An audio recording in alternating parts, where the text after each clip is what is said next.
So, very good evening all.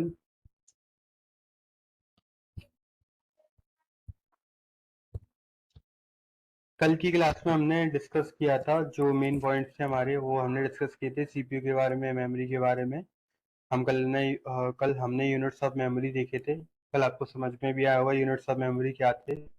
ठीक है, केबी क्या होती है, जीबी क्या होती है, टीबी, पीबी, ये सब क्या होते हैं आपको समझाए थे कल। आपको आई होप समझ में भी आए होंगे। सॉफ्टवेयर क्या होते हैं, सॉफ्टवेयर के बारे में आपको बताया था कितने टाइप के सॉफ्टवेयर होते हैं। सिस्टम सॉफ्टवेयर क्या होता है, एप्लीकेशन सॉफ्टवेयर क्या होता है, ये दोनों आपको बताए थे, राइट। तो आई होप आपको समझ में आया होगा ये सब कुछ। अब आते हैं हम प्रोग्रामिंग टूल्स पे। प्रोग्रामिंग टूल्स होते क्या हैं, इनका क्या यूज है, क्या हम प्रोग्रामिंग टूल्स का यूज करते हैं, और ये किस टाइप के सॉफ्टवेयर होते हैं प्रोग्रामिंग टूल्स, इसके बारे में आज हम डिस्कस करने वाले हैं, राइट। देखिए, आप हम ये जानते हैं अ,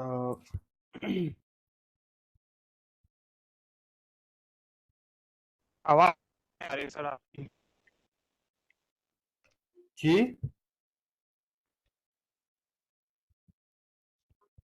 क्या बोल रहे हैं? आवाज आवाज सही नहीं आ रही है बिल्कुल।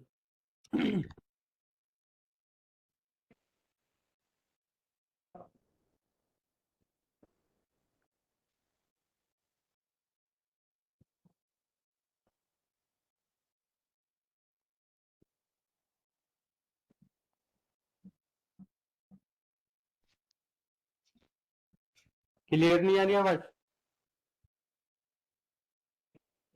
क्लियर यस नहीं आ सर रही आ आवाज। रही है।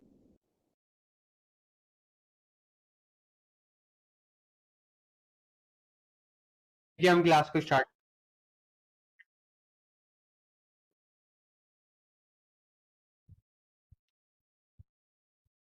तो बात करते हैं प्रोग्रामिंग टूल्स की। प्रोग्रामिंग टूल्स क्या होते हैं, देखें। अगर हम यहाँ पे डेफिनेशन की बात करें, प्रोग्रामिंग टूल्स क्या हैं, तो programming tools refers to a broad category of a software and utilities that assist programmers and developers in the process of creating, debugging, testing, maintaining software, application software. These tools are designed to streamline various aspects of the software development life cycle, enhance productivity, and facilitate the creation of the high quality reliable code। क्या मतलब है इसका, कि जैसे suppose करो कोई भी programmer है या फिर कोई भी डेवलपर है, उसको कुछ ना कुछ सॉफ्टवेयर की नीड पड़ेगी, जो यूटिलिटी सॉफ्टवेयर है या एप्लीकेशन सॉफ्टवेयर है, उनकी नीड पड़ेगी उनको, तो उन्हीं को हम प्रोग्रामिंग टूल्स कहते हैं। जो सॉफ्टवेयर होते हैं ना, सॉफ्टवेयर को डेवलप करने के लिए, कोई एंड्रॉइड एप्लीकेशन डेवलप करने के लिए, कोई गेम डेवलप करने के लिए, तो जो एप्लीकेशंस होते हैं, टेस्टिंग करने वाले, डीबगिंग करने वाले, क्रिएट करने वाले, मेंटेन करने वाले सॉफ्टवेयर को, उसी को हम प्रोग्रामिंग टूल्स कहते हैं। ठीक है, जैसे सपोज करो आप वीडियो एडिटिंग करते हैं, तो वीडियो एडिटिंग करने के लिए आप कोई ना कोई एप्लीकेशन का यूज करते हैं, किसी न किसी सॉफ्टवेयर का यूज करते हैं। तो आपको किस कैटेगरी में आएंगे, वो आपकी ग्राफिक टूल्स में आएंगे। ठीक है, जो आपका वीडियो एडिटर है या जो आपका फोटो एडिटर है, वो आपका किस कैटेगरी में आएगा, वो आपका ग्राफिक टूल्स में आएगा। लेकिन यहाँ पे हम प्रोग्रामिंग टूल्स पढ़ रहे हैं, मतलब प्रोग्रामिंग के कौन कौन से टूल्स होते हैं। वो तो ग्राफिक वाले अलग हो गए, हम वीडियो को एडिट कर रहे हैं या फोटो को एडिट कर रहे हैं। लेकिन अगर हम यहाँ पे प्रोग्रामिंग की बात करें, तो प्रोग्रामिंग टूल्स कौन से हैं, जहां पे हम क्रिएट कर पाए, जहां पे हम डिबग कर पाए, अपने कोड को टेस्ट कर पाए, उसको मेंटेन कर पाए। ठीक है, इस तरीके के सॉफ्टवेयर जो होते हैं ना, उनको हम प्रोग्रामिंग टूल्स कहते हैं। और ये आपके एप्लीकेशन सॉफ्टवेयर होते हैं जो आपको हेल्प करते हैं आपका कोड लिखने में, उसको डिबग करने में, उसको टेस्ट करने में। ठीक है, तो ये आपके प्रोग्रामिंग टूल्स होते हैं, प्रोग्रामर को असिस्ट करते हैं कि करना क्या है और कैसे करना है, राइट। मैं आपको दिखाऊंगा, एक कोड दिखाऊंगा, मैं आपको पूरे एक सॉफ्टवेयर दिखाऊंगा जो आपको एक्सेल में कोड करने के लिए असिस्ट करता है, राइट। तो वो मैं आपको दिखाऊंगा। तो ये आपकी हेल्प करते हैं किसी भी सॉफ्टवेयर को डेवलप करने में, किसी भी एप्लीकेशन को डेवलप करने में। तो ठीक है, ये होता है आपका जो आपकी प्रोडक्टिविटी है ना, जो काम करने की इफिशियंसी, उसको बढ़ा देता है, आपका टाइम बचाता है ये। ठीक है, इसको बोलते हैं प्रोग्रामिंग टूल्स। अब इस प्रोग्रामिंग टूल्स में आता क्या क्या है, तो देखो यहाँ पे इंटीग्रेटेड डेवलपमेंट इन्वायरमेंट्स, इसको बोलते हैं आईडीईएस। ठीक है, आईडीईएस का मतलब क्या है, आईडीज का मतलब सिंपल यही है कि जो आईडीज है ना, ये एक तरीके का प्रोग्रामिंग मतलब इन्वायरमेंट क्रिएट करते हैं। जैसे अगर मैं ये बोलूं कि मुझे प्रोग्रामिंग करनी है, तो प्रोग्रामिंग करने के लिए मुझे एक इन्वायरमेंट क्रिएट करना पड़ेगा। जैसे अगर हम फिजिक्स की लैब में जाएं तो फिजिक्स की लैब में आप क्या देखते हैं, आप फिजिक्स की लैब में ये देखते हैं कि वहां पे सारा कुछ ना पहले से इन्वायरमेंट क्रिएटेड है, कि वहां पे आपको फिजिक्स के प्रैक्टिकल करने के लिए आपको टूल्स मिलेंगे, इंस्ट्रूमेंट्स मिलेंगे, ठीक है, जो भी प्रैक्टिकल सामान होता है वो मिलेगा, तो वहां पे पहले से क्रिएट हो रखा है इन्वायरमेंट। ऐसे ही जब हम प्रोग्रामिंग करते हैं तो हमें एक इन्वायरमेंट क्रिएट करना पड़ता है, उस पर हम प्रोग्रामिंग करते हैं। जैसे कोड लिखना होता है, उसको टेस्ट करना होता है, उसको डीबग करना होता है, उसको रन कराना होता है, एग्जीक्यूट कराना होता है, तो उस जो वो होता है ना उसका इन्वायरमेंट क्रिएट करना पड़ता है हमें। ऐसे ही अगर मैं एक और एग्जांपल दूं ना, तो एक और एग्जांपल के तौर पे जैसे हम केमिस्ट्री की लैब में जाएं तो केमिस्ट्री लैब में आप क्या देखोगे कि सारा का सारा जो लैब है ना पूरा का पूरा वो पहले से एक इन्वायरमेंट क्रिएट किया हुआ है। आपके पास में सारे केमिकल्स अवेलेबल होते हैं, टेस्ट ट्यूब्स होती हैं, होल्डर्स होता है, और बाकी के जो टूल्स होते हैं वो आपके पास में पहले से अवेलेबल होते हैं। तो वहां पे एक इन्वायरमेंट क्रिएट किया जाता है। ऐसे ही हमें क्या करना पड़ता है, एक इन्वायरमेंट क्रिएट करना पड़ता है प्रोग्रामिंग करने के लिए अपने लैपटॉप के अंदर, ठीक है, अपने पीसी के अंदर। हमें कोई ना कोई कोड वो सॉरी हमें कोई ना कोई सॉफ्टवेयर डालना पड़ेगा जो हमारी हेल्प करेगा कोड लिखने में, उसको टेस्ट करने में, ठीक है। तो उसको बोलते हैं हम इंटीग्रेटेड डेवलपमेंट इन्वायरमेंट। आप देखें कोड एडिटर क्या होते हैं, कोड एडिटर वो होते हैं जो आपको कोड लिखने में मदद करते हैं। जैसे आप नोटपैड को देखते हैं ना, नोटपैड क्या करता है, आपको टेक्स्ट लिखने में मदद करता है। वैसे आपके कोड एडिटर हैं जो आपको कोड लिखने में मदद करते हैं। जैसे आप जावा का कोड लिख रहे हैं, पाइथन का कोड लिख रहे हैं, सी++ से सबका कोड लिख रहे हैं, तो वो आपको हेल्प करते हैं कोड लिखने में। अब जैसे कोड लिखा, मैंने कुछ गलती कर दी, तो उसमें बैक का भी ऑप्शन होगा, उसमें सेव का भी ऑप्शन होगा, उसमें डिलीट का भी ऑप्शन होगा, ठीक है, उसको एग्जीक्यूट कराने का भी। इस तरीके से आपका क्या होता है, कोड एडिटर होते हैं, एक तरीके के नोटपैड होते हैं, ये एडवांस नोटपैड बोलते हैं इनको। उसके बाद में कंपाइलर। कंपाइलर का मतलब क्या होता है, जो आपकी कोड है ना उसको मशीन कोड में ट्रांसलेट करने के लिए हम कंपाइलर्स का यूज करते हैं। अब जैसे हम कोड कर रहे हैं हाई लेवल लैंग्वेज में, लेकिन मशीन समझती है 0 और 1, लेकिन हमने तो किया था कि कोड इफ लगाया उसमें, एल्स लगाया उसमें, ठीक है, अपना हाई लेवल लैंग्वेज लिखा है, लेकिन मशीन तो समझती है 0 1। तो उस अब उसका क्या, तो उसके लिए हमें कंपाइलर की नीड होती है। कंपाइलर क्या करती है, उसको मशीन कोड में चेंज करती है। मशीन कोड क्या होता है, 0 और 1, ठीक है। तो आपका जो बीच का ये कंपाइलर होता है ना, इसको ट्रांसलेटर कहते हैं हम लोग। अभी आप आगे बढ़ोगे ट्रांसलेटर क्या होते हैं, लेकिन जो कंपाइलर होते हैं आपके ये चेक करने में हेल्प करते हैं कि आपके उसमें कोड में कोई एरर तो नहीं है, ठीक है, उसको कन्वर्ट करने में हेल्प करते हैं आपकी बेसिकली, राइट। उसके बाद में आता है डीबगर। डीबगर का मतलब क्या होता है, डीबगर का मतलब ये होता है कि आपके कोड में कोई एरर तो नहीं है, कोई गलती तो नहीं कर दी आपने कुछ लिखने में, जैसे मैंने स्पेलिंग मिस्टेक कर दी, ठीक है, कुछ और कर दिया, तो अगर मैं इस तरीके से देखूंगा तो वहां पे मैं कोई ना कोई देखूंगा वहां पे कोई गलती तो नहीं कर दी है मैंने, कहीं फुल स्टॉप लगाना भूल गया हूँ या कुछ और करना भूल गया हूँ मैं, तो वहां पे डीबग करना होता है मुझे, अपनी एरर फाइंड करनी होती है कि मैंने कहीं एरर, तो जैसे हम लिखते हैं ना, हमने कोई ऐसे लिखा तो हम उसको चेक करते हैं कहीं इसमें कोई वर्ड मिस्टेक तो नहीं हो गया है या कहीं कुछ और मिस्टेक तो नहीं कर दिया, तो वो हम चेक करते हैं, राइट। तो उसको हम डीबगर बोलते हैं, जो आपकी एरर को फाइंड करने में हेल्प करता है। उसके बाद में आता है वर्जन कंट्रोल। वर्जन कंट्रोल का मतलब क्या होता है कि जैसे आप कोई सॉफ्टवेयर बना रहे हैं, सॉफ्टवेयर बनाया आपने, अब उसमें आप कोई नया वर्जन लाना चाहते हैं, तो वर्जन लाने के लिए आपको वर्जन कंट्रोल सिस्टम का यूज करना पड़ेगा। कि अगर मान के चलो नया आप वर्जन ला रहे हैं तो कहीं ऐसा ना हो कि आपका पहले वाला जो सॉफ्टवेयर चल रहा है वो भी बंद हो जाए। तो वर्जन कंट्रोल ये मेक श्योर करता है कि आपका जो नया वर्जन आ रहा है वो सही से चलेगा कि नहीं चलेगा, आप उसको पहले टेस्ट करें, ठीक है। और वो फेल होता है तो वर्जन कंट्रोल उसको वापस से रिट्राइव कर देगा। रिट्राइव का मतलब होता है कि पहले जो चल रहा था वही चलता रहेगा, नया सिस्टम नहीं रहेगा। जैसे अगर आप देखें कि कभी कभी एंड्रॉइड एप्लीकेशन के अंदर आपके अपडेट आते हैं, अपडेट हो जाते हैं, उसके बाद में एप्लीकेशन क्रैश होने लगती है, क्यों, क्योंकि उनमें जो अपडेट आया है वो सही है, सही नहीं, कंपेटेबल नहीं है। तो जो आपका वर्जन कंट्रोल सिस्टम होता है उसको जो नया वर्जन आया ना उसको फिर वो अवॉइड करके जो पुराना चल रहा था उसी को चलाते हैं फिर वो, ठीक है, उसको बोलते हैं वर्जन कंट्रोल। टेस्टिंग फ्रेमवर्क क्या होता है कि जैसे आपने कोई सॉफ्टवेयर बनाया है और आपको उसको टेस्ट करना चाहते हैं कि वो ठीक से वर्क कर रहा है कि नहीं कर रहा है, उसमें कहीं प्रॉब्लम तो नहीं है, कहीं क्रैश तो नहीं हो रहा है, कहीं और कोई मिस्टेक तो नहीं, इमेजेस वगैरह सही तरीके से लोड हो रही हैं कि नहीं हो रही हैं, ठीक है, वो सारी चीजें। उसके बाद में कोड क्वालिटी एनालाइजिंग टूल्स होते हैं, डेटाबेस मैनेजमेंट टूल्स होते हैं। डेटाबेस मैनेजमेंट टूल्स का मतलब ये होता है कि आप लोग जब भी एक एप्लीकेशन बनाओगे, एक सॉफ्टवेयर बनाओगे, तो आपको कोई ना कोई डेटाबेस आपको ऐड करना पड़ेगा। जैसे आप किसी वेबसाइट को बनाओ, ठीक है, आप कोई वेबसाइट बनाना चाहते हैं तो आप उसमें डेटाबेस ऐड करोगे। जैसे आपकी कॉलेज की वेबसाइट है, आपकी यूनिवर्सिटी की वेबसाइट है, तो हम क्या करते हैं वहां पे अपना डेटा स्टोर करते हैं, राइट। तो वहां पे डेटाबेस पीछे लगा होता है बैकएंड में, जहाँ पे हम डेटा स्टोर कर पाते हैं। एक स्टोरेज होता है जहाँ पे हम डेटा स्टोर करते हैं।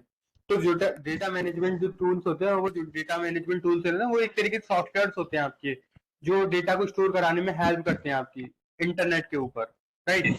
तो डेटा मैनेजमेंट बोलते हैं। अब देखिए, अब आते हैं लैंग्वेज प्रोसेसर पे। लैंग्वेज प्रोसेसर होते क्या हैं?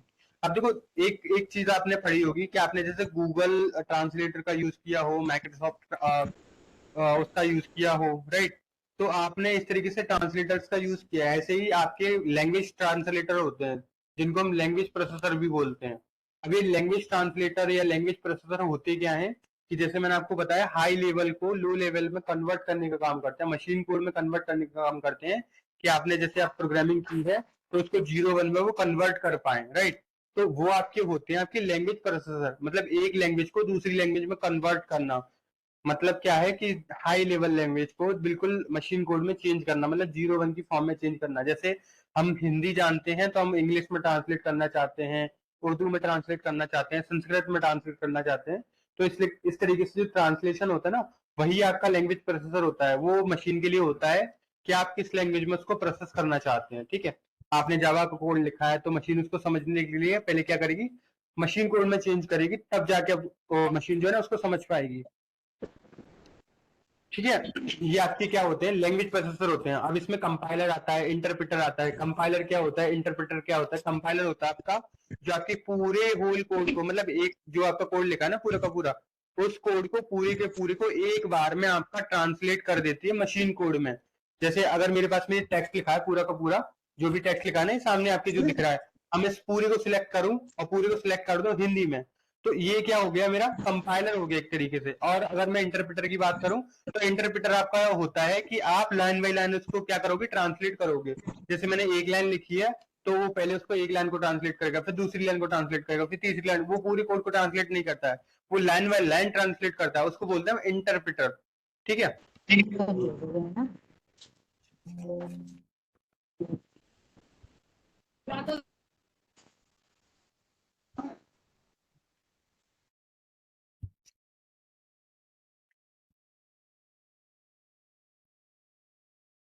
आपको समझ में आया लैंग्वेज प्रोसेसर क्या होते हैं, कंपाइलर, इंटरप्रेटर? ये आपको समझ में आया किस तरीके से होते हैं? अब देखो, वो कौन कौन सी लैंग्वेज है जो कंपाइलर को सपोर्ट करती हैं, और वो कौन कौन सी लैंग्वेज है जो इंटरप्रेटर को सपोर्ट करती हैं। देखो, जो आपकी लैंग्वेजेस हैं जो इंटरप्रेटर को सपोर्ट करती हैं, कंपाइलर को सपोर्ट करती हैं, पहले आपको बताते हैं कंपाइलर को सपोर्ट करने कौन कौन सी लैंग्वेज है। अगर आप कंपाइलर को सपोर्ट करने वाली लैंग्वेजेस देखेंगे तो उनमें सबसे पहले नाम आता है C++, जावा, ठीक है। ये आपकी कंपाइलर को सपोर्ट करने वाली लैंग्वेज है। और अगर मैं दूसरी लैंग्वेजेस का बात करूं जहाँ पे इंटरप्रेटर यूज होता है, तो आपकी पाइथन है, जूलिया है, ठीक है। आपकी रूबी है जो आपका इंटरप्रेटर को सपोर्ट करती है, जहाँ पे लाइन बाई लाइन आपका कोड जो है ना मशीन कोड में कन्वर्ट होता है। तो ये आपकी लैंग्वेजेस हैं जो कंपाइलर और इंटरप्रेटर को सपोर्ट करती है, ठीक है। अब आते हैं टाइप्स ऑफ लैंग्वेज प्रोसेसर। जैसे मैंने आपको बताया कि एक होता है कंपाइलर, एक होता है इंटरप्रेटर। कंपाइलर कैसे काम करता है, देखें। कंपाइलर क्या होता है, आपके सोर्स कोड को कंपाइल करता है एक बार, मतलब पूरा जो कोड है ना वो एक ही बार में आपका कन्वर्ट हो जाता है मशीन कोड के अंदर, ठीक है। जो सोर्स कोड है हाई लेवल लैंग्वेज में लिखा हुआ, वो कंपाइलर के थ्रू मशीन कोड में चेंज हो जाता है एक बार में, ठीक है। उसको बोलते हैं हम कंपाइलर। इसमें एग्जाम्पल के तौर पर हमने बताया हुआ है C++, C#। ये आपकी लैंग्वेजेस हैं जो कंपाइलर को यूज करते हैं, कंपाइलर इनमें यूज होता है, ये कंपाइलर पे चलती हैं, जो जिनका कोड जो है ना पूरा का पूरा होल कोड, वो आपका एक बार में कन्वर्ट हो जाता है मशीन कोड के अंदर, ठीक है। इसको बोलते हैं कंपाइलर। उसके बाद में था असेंबलर। असेंबलर क्या होता है, असेंबलर वही होता है जैसे आपका मशीन कोड है ना, मशीन कोड में कन्वर्ट हो जाता है पूरा का पूरा, उसको हम वो बोलते हैं असेंबलर। जैसे यहाँ पे क्या होता है, जो आपके इंस्ट्रक्शन होते हैं, जैसे ऐड का इंस्ट्रक्शन होता है, मल्टीप्लिकेशन का इंस्ट्रक्शन होता है, मार्क्स का होता है, सब डिवीजन, मूव वगैरह, ये असेंबली लैंग्वेज है, उसमें आता है असेंबलर, ठीक है। तो तब हम क्या करते हैं, यहाँ पे कुछ इंस्ट्रक्शन दिए होते हैं, उसको जैसे ऐड करना तो ऐड लिखेंगे, मल्टीप्लाई करते हैं तो मल्टी लिखेंगे, मक्स निकालना उसका तो मक्स निकालेंगे, सब्ट्रैक्शन करना तो सब्ट्रैक्शन निकाल लेंगे, राइट। इस तरीके से आपका असेंबलर यूज होता है। और जो आपका असेंबलर है दो आर्किटेक्चर पे बना होता है, एक 8085 पे, एक 8086 पे, दोनों डिफरेंट है। अभी असेंबलर आप इस तरीके से समझे कि जो असेंबली लैंग्वेज होती है ना, वो आपकी मशीन कोड मशीन लैंग्वेज होती है, ठीक है। अब आते हैं इंटरप्रेटर पे। इंटरप्रेटर जैसे मैंने आपको बताया कि लाइन बाय लाइन एग्जीक्यूट होता है, आप यहाँ पे देखोगे तो source code high level programming language, interpreted करती है किसमें, मशीन कोड के अंदर, ठीक है, मशीन लैंग्वेज के अंदर वो आपका आउटपुट आता है लाइन बाय लाइन एग्जीक्यूट करना, ठीक है। जैसे इसमें पर्ल का नाम आता है, पाइथन का नाम आता है, मैटलैब का नाम आता है, जूलिया का नाम आता है, रूबी का नाम आता है, ठीक है। तो ये आपके क्या है, इंटरप्रेटर है। अब देखें अगर हम डिफरेंस की बात करें इन दोनों के बीच में तो आपको डिफरेंस नजर आ रहा हो क्या है।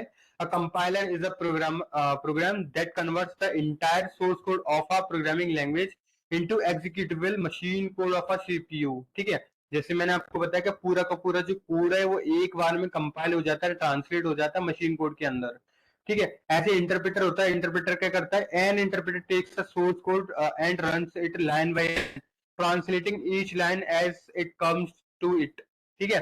जैसे जैसे उसके पास में लाइन आती जाती है, लाइन बाय लाइन वो क्या करता है, ट्रांसलेट करता जाता है मशीन कोड में।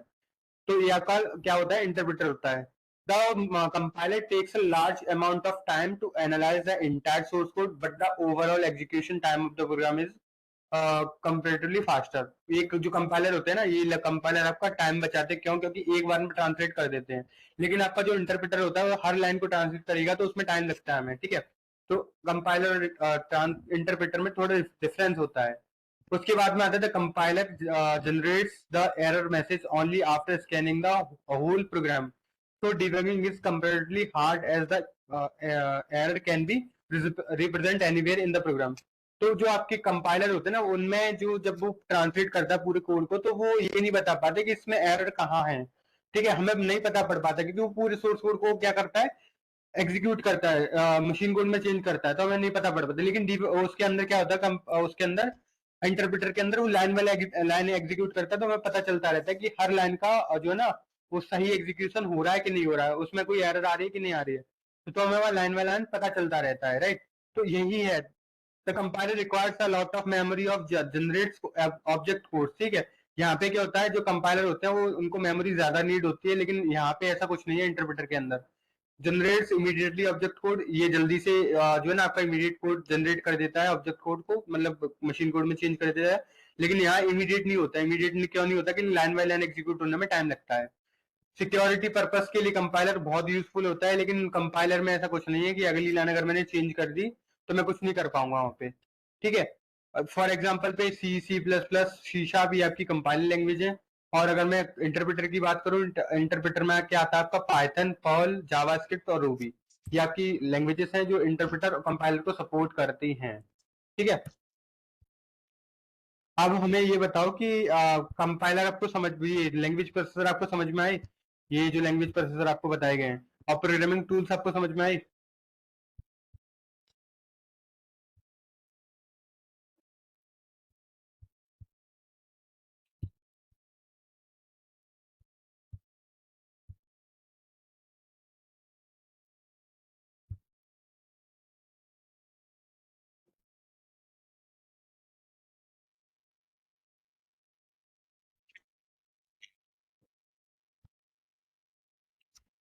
So here is the operating system. आप लोग कंप्यूटर सिस्टम यूज करते हैं, ठीक है। कंप्यूटर सिस्टम में आता है ऑपरेटिंग सिस्टम, जैसे आपने देखा हो विंडोज 11 आज के टाइम पे क्या चल रहा है, लेटेस्ट चल रहा है, राइट। उससे पहले क्या था, विंडोज 10 था, 8 था, 7 था, एक्सपी था, ठीक है। ये इस तरीके से विंडोज थे आपके।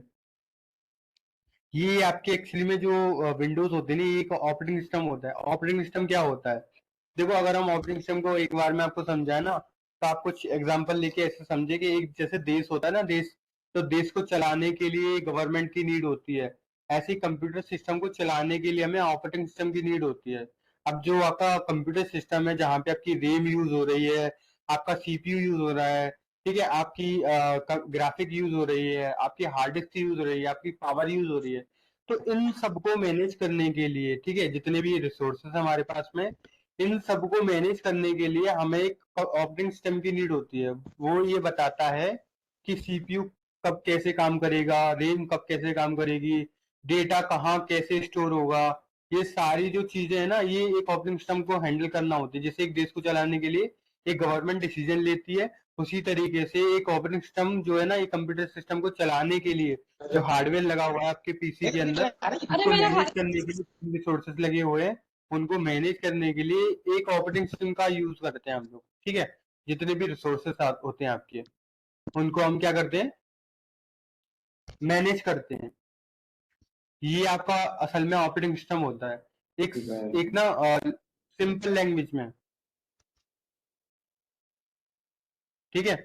अगर हम डेफिनेशन पे जाएं तो डेफिनेशन क्या है ऑपरेटिंग सिस्टम की, यहाँ पे देखिए आप क्या लिखा है हमने कि operating system lies in the category of the system software. It basically manages all the resources of the computer system. An operating system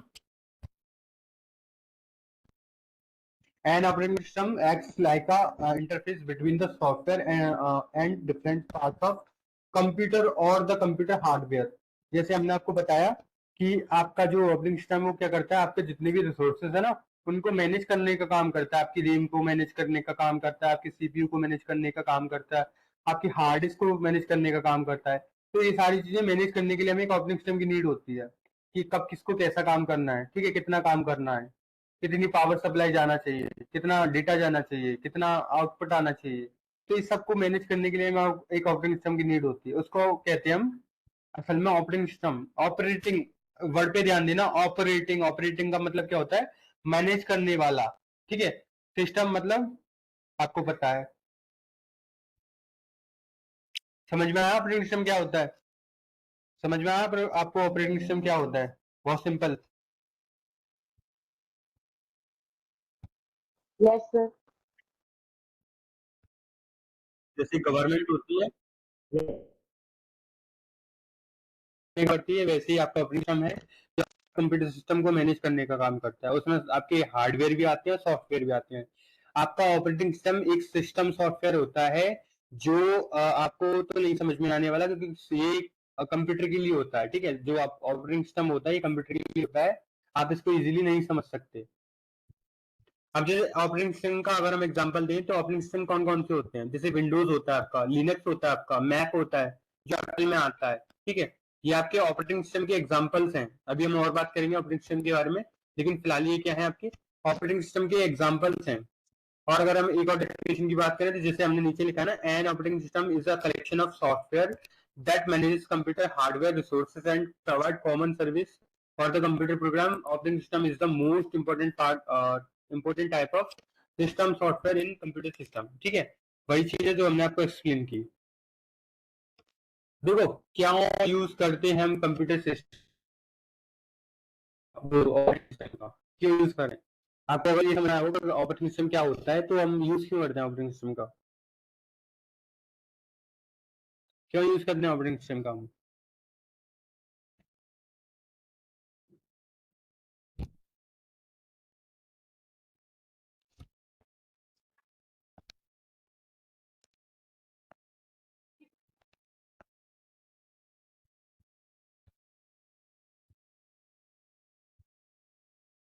देखो अगर हम उसकी बात करें कि हम ऑपरेटिंग सिस्टम का क्यों यूज करते हैं, जैसे हमने बताया कि आपकी जितने भी रिसोर्सेज होते हैं ना उनको मैनेज करने का काम करता है।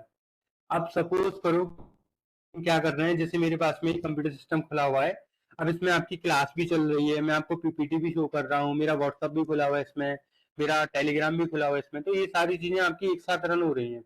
अब एक साथ रन हो रही है तो कैसे हो रही है, ये इतने सारे जो मैंने सॉफ्टवेयर खोल रखे हैं अपने उसमें पीसी में, कंप्यूटर सिस्टम में, वो कैसे चल रहे होंगे, तो इनको मैनेज करने का काम जो है ना वो एक ऑपरेटिंग सिस्टम कर रहा है। तो इसी वजह से ऑपरेटिंग सिस्टम का यूज कर पाते हैं हम कि हमें मल्टीपल जब वर्क करना होता है तो ऑपरेटिंग सिस्टम क्या करता है, उसको हैंडल करता है, ठीक है। यहाँ पे हैंडल करने से मतलब है कि जितने भी आपके वो है सॉफ्टवेयर वगैरह जो जो भी हमने एग्जीक्यूशन किया है वो आपका यहाँ पे हैंडल हो रहा है सीधा सीधा, इसीलिए हम ऑपरेटिंग सिस्टम का यूज करते हैं, राइट। अब आते हैं, देखो ऑपरेटिंग सिस्टम के फंक्शंस क्या होते हैं। फंक्शंस का मतलब क्या होता है कि एक ऑपरेटिंग सिस्टम बेसिकली किस बेसिस पे काम करता है। तो एक ऑपरेटिंग सिस्टम के अंदर क्या क्या होता है, देखो फाइल मैनेजमेंट सिस्टम होता है इसके अंदर, ये पॉइंटर कहाँ गया, ये एक फाइल मैनेजमेंट सिस्टम होता है, डिवाइस मैनेजमेंट सिस्टम होता है, नेटवर्किंग मैनेजमेंट सिस्टम होता है, यूजर इंटरफेस होता है, फाइल मैनेजमेंट होता है, ये दोबारा से लिख दिया मैंने, ठीक है। तो फाइल मैनेजमेंट क्या होता है, जैसे आप कोई भी फाइल सेव करते हैं, डिलीट करते हैं, उसको मैनिपुलेट करते हैं, ठीक है, ये सारी जो एक्टिविटीज हैं, ठीक है, वो कहाँ होती हैं आपकी फाइल मैनेजमेंट में। जैसे आप फोटो को सेव करते हैं, उसको डिलीट करते हैं, एडिट करते हैं, वो सारी चीजें कहाँ होती हैं आपकी फाइल मैनेजमेंट सिस्टम के अंदर। और डिवाइस मैनेजमेंट सिस्टम के अंदर क्या होता है आपका इनपुट आउटपुट, ये सारे आपके डिवाइस मैनेजमेंट में होते हैं। जैसे कीबोर्ड किस तरीके से काम कर रहा है, माउस किस तरीके से काम कर रहा है, डिस्प्ले किस तरीके से काम कर रहा है, और प्रिंटर आपका किस तरीके से काम कर रहा है, ये आपकी डिवाइस मैनेजमेंट में आता है। आप कितने डिवाइसेस आपसे कनेक्टेड हैं, ठीक है, क्या इनपुट आ रहा है, क्या आउटपुट जा रहा है, ये सारा जो सिस्टम है वो किसके पास होता है, डिवाइस मैनेजमेंट के सिस्टम के पास। बाकी का नेटवर्क मैनेजमेंट क्या होता है, नेटवर्क मैनेजमेंट का मतलब ये होता है कि आपके पीसी के अंदर इंटरनेट कैसे चल रहा है, ठीक है, किस टेक्नोलॉजी के वो सॉरी किस टेक्नोलॉजी के थ्रू चल रहा है, ठीक है, नेटवर्क कनेक्शन क्या है आपका, लैन है, वैन है, या फिर आपने वाईफाई कनेक्टेड किया हुआ है। तो इस तरीके से नेटवर्क कनेक्शन होता है वहां पे। एक एक ना कनेक्शन क्रिएट करना, चाहे वो वायर्ड हो या फिर वायरलेस हो, उसको बोलते हैं नेटवर्किंग। यूजर इंटरफेस क्या होता है, यूजर इंटरफेस का मतलब सिंपल ये होता है कि आप जो भी देख रहे हैं ग्राफिकली उसको हम यूजर इंटरफेस बोलते हैं। जहाँ पे आपको बटन दिखेगी, जहाँ पे आपको इमेजेस दिखेंगी, जहाँ पे आपको बेसिकली ग्राफिक दिखेगी, उसको हम यूजर इंटरफेस बोलते हैं। GUI ग्राफिकल यूजर इंटरफेस जो अब होती है। एक होती है आपकी CLI कमांड लाइन इंटरफेस, ठीक है, ये दो होती हैं आपकी। जब आप सॉफ्टवेयर बनाओगे तो आपको समझ में आएगा कि CLI क्या होता है और GUI क्या होता है। GUI होता है जहाँ पे आप ग्राफिक बनाते हो, बटन्स बनाते हो एक्चुअल में। और CLI में क्या होता है, जहाँ पे हमें कमांड लगानी पड़ेगी, चाहे डिलीट की हो या कोई फाइल क्रिएशन की हो, उसको मैनिपुलेट करने की हो, तो वो वहाँ पे हम कमांड लगाते हैं CLI मोड में, ठीक है। ये आपका क्या है, यूजर इंटरफेस। देखो, backup and recovery, backup and recovery का मतलब क्या होता है, बैकअप का मतलब क्या होता है, देखो, बैकअप एंड रिकवरी का मतलब होता है कि जैसे आपने कोई भी डेटा सेव किया और अचानक से आपका जो पीसी है वो बंद हो जाए। जैसे मैं अगर किसी फाइल पे काम कर रहा था, अभी सपोज करो ये फाइल जो क्लास चल रही है वो अचानक से बंद हो जाए, तो क्या हुआ, जो भी मैंने टिक किए हैं, जो भी मैं साइन कर रहा हूँ यहाँ पे, वो क्या होंगे, जो भी मैं यहाँ पे ड्राइंग वगैरह बना रहा हूँ वो क्या होंगे, सब चला जाएगा। तो उसको रिकवर करने के लिए, उसका बैकअप लेने के लिए हम क्या करते हैं, बैकअप एंड रिकवरी मैनेजमेंट का यूज करते हैं। जहाँ पे हमारा जो डेटा जहाँ पे भी सेव हुआ था वहां से हमें रिट्राइव हो जाता है, ठीक है। उसके बाद में विजुअलाइजेशन होता है। विजुअलाइजेशन का सिंपल मतलब ये होता है कि आप जो देख पा रहे हैं ना, तो वो आपका विजुअलाइजेशन होता है। उसके बाद में परफॉर्मेंस मॉनिटरिंग होती है कि आपका सीपीयू किस तरीके से वर्क कर रहा है, कितनी रिसोर्सेज अवेलेबल हैं, क्या ऑप्टिमाइजेशन चल रहा है उसके अंदर, कितनी मेमोरी यूज हो रही है आपकी, कितना सीपीयू यूज हो रहा है उसमें, ठीक है, वो आपका परफॉर्मेंस मॉनिटरिंग होता है। टाइम शेयरिंग होता है इसमें, सिस्टम कॉल्स होते हैं इसमें, एरर डिटेक्शन एड्स होते हैं इसमें कि अगर कोई आपको कोई प्रॉब्लम आ जाए तो आप उसको एनालाइज कर पाए कि प्रॉब्लम क्या आ रही है। आपका ऑपरेटिंग सिस्टम बहुत स्मार्ट होता है, वो आपको बता देता है कि आपके उसमें पीसी में कोई गड़बड़ है तो आपको बता देगा कि इस पीसी में ये गड़बड़ हो रही है। तो ये एक फंक्शन होता है ऑपरेटिंग सिस्टम के, ये मस्ट है इस ऑपरेटिंग सिस्टम के अंदर होनी होनी चाहिए। जैसे एक ह्यूमन होने के लिए हमें कुछ फंक्शनलिटीज की नीड होती है, वैसे एक ऑपरेटिंग सिस्टम को होने के लिए कुछ फंक्शनलिटीज की नीड होगी। जैसे हमने आपको बताया कि यूजर इंटरफेस होना चाहिए, नेटवर्किंग होना चाहिए, ठीक है। इस तरीके से कुछ फंक्शनलिटीज है जो ऑपरेटिंग सिस्टम के पास में होनी चाहिए, वो सारी चीजें आपकी होंगी, राइट। अब चलते हैं आगे, ऑब्जेक्टिव क्या होते हैं एक ऑपरेटिंग सिस्टम की, क्या मतलब होते हैं ऑपरेटिंग सिस्टम। तो convenience to use, convenient to use. Convenient का मतलब क्या होता है, one of the objectives is to make computer system more convenient to use in the efficient manner. जैसे हम किसी भी काम को करने के लिए,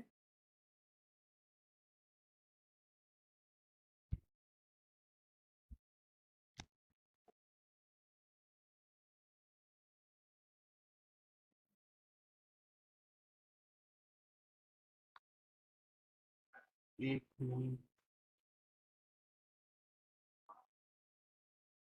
ठीक है सगर भाई मैं चेंज कर लूंगा, वो गलती हो गई है, पहले वाली पीपीटी पे वो गलती हो गई है।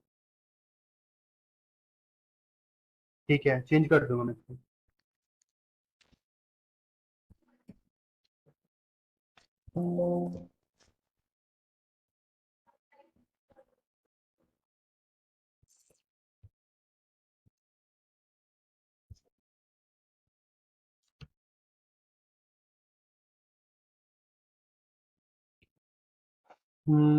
अभी सबके आंसर देते हैं आपके कि डिफरेंस क्या है इन सबके अंदर, वो हम आपको बताते हैं अभी। शिखर सर रिकॉर्डिंग बंद हो गई है, पता नहीं कैसे, रिकॉर्डिंग बंद हो गई है। मेरे एंड पे तो इसमें दिखाई दे रहा है रिकॉर्डिंग ऑन है। ऑन है रिकॉर्डिंग, हाँ। ठीक है, तो आपके एंड से ऑन है तो फिर चलने दें उसको। मेरे पे जो होस्ट का वो था ना वो अब नहीं है, आपके पास में होस्ट का आ गया है। मैंने यहाँ पे नंदिनी को होस्ट बनाया था। ये हो सकता है।